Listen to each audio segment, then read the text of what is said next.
My name is Don Christian, and I'm a United States Air Force veteran. And for the last 10 years, I've been working on on my father's history.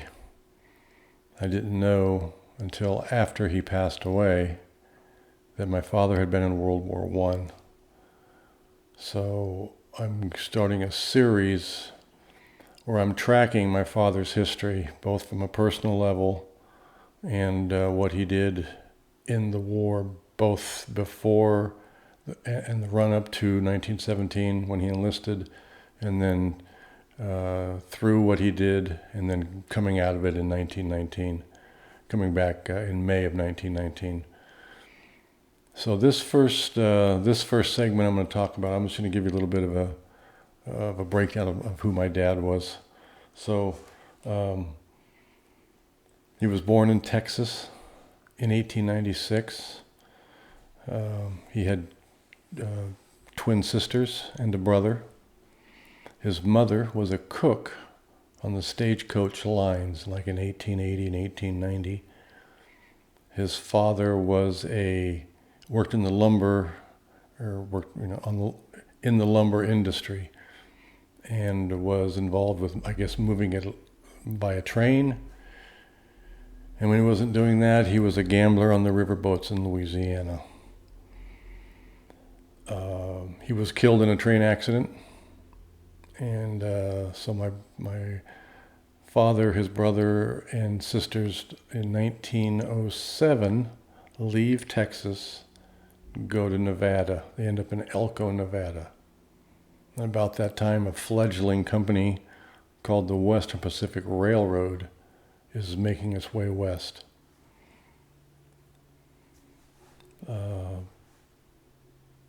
In 1911, he gets a job at the age of 15 working for the West Pacific Railroad.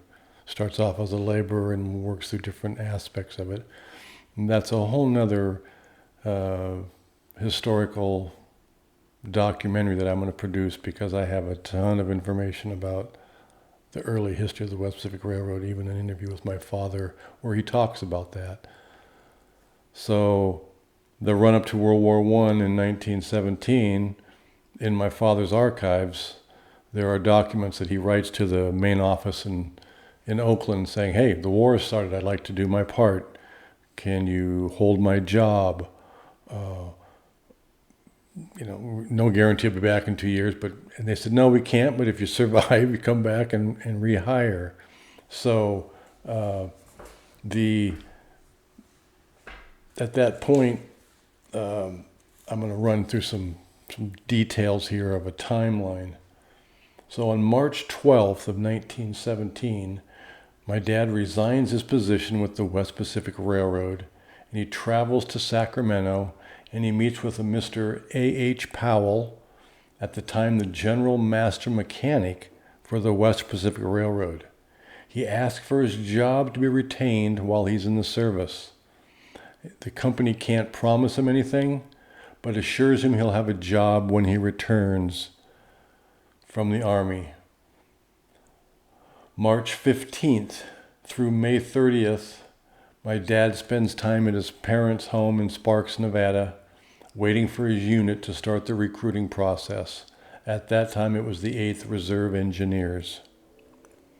9 regiments, on May 5th, the government authorized 9 regiments of railway troops. 2 were to be railway shop units, 3 were operating units, and the 4 were constructing units. 1 shop regiment and 2 operating regiments were to be sent to the British, and 1 shop, 1 operating, and 4 construction regiments were to be sent to the French.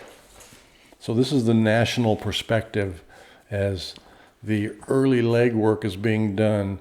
At this point, May 5th, a railway commission to France and England is authorized to go over to look, what are we getting into over there? How are we going to move our troops? We're going to come over in ships, but where are they going to land?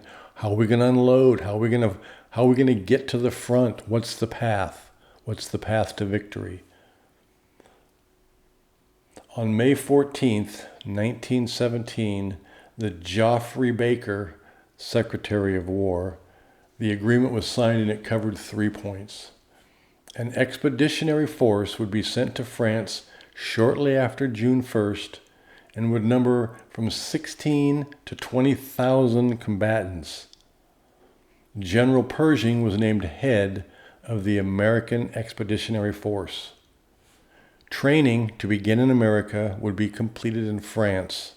4 infantry divisions were immediately put into training.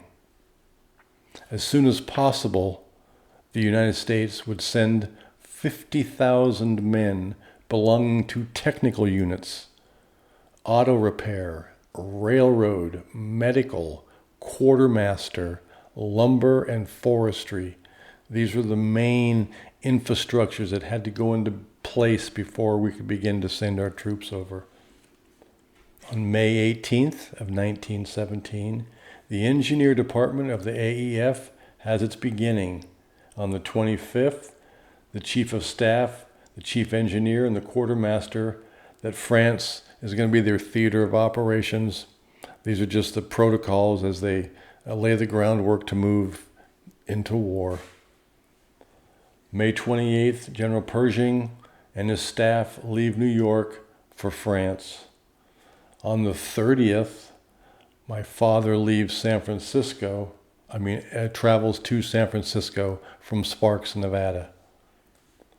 May 31st, the chief engineer officer was appointed a member of a board of 5, the duty of which was to consider the advantages and disadvantages of such ports as may be indicated as possible bases for us to establish our presence in France, where the troop ships and the supply ships are going to land.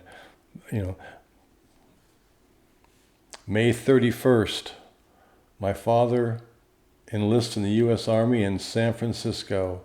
He then goes back and waits in Sparks, Nevada for 17 days. June 8th, the commander-in-chief and his party arrive in London.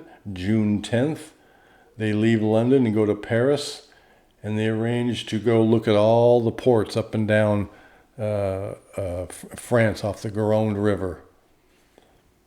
On the 12th through the 18th, they visit and inspect Nantes, Saint-Nazaire, La Rochelle, La Palisse, Bordeaux, Bassins, where my father ended up being.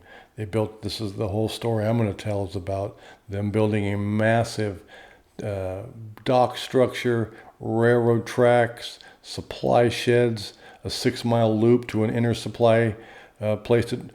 Massive infrastructure put into place, and I'm going to tell that story.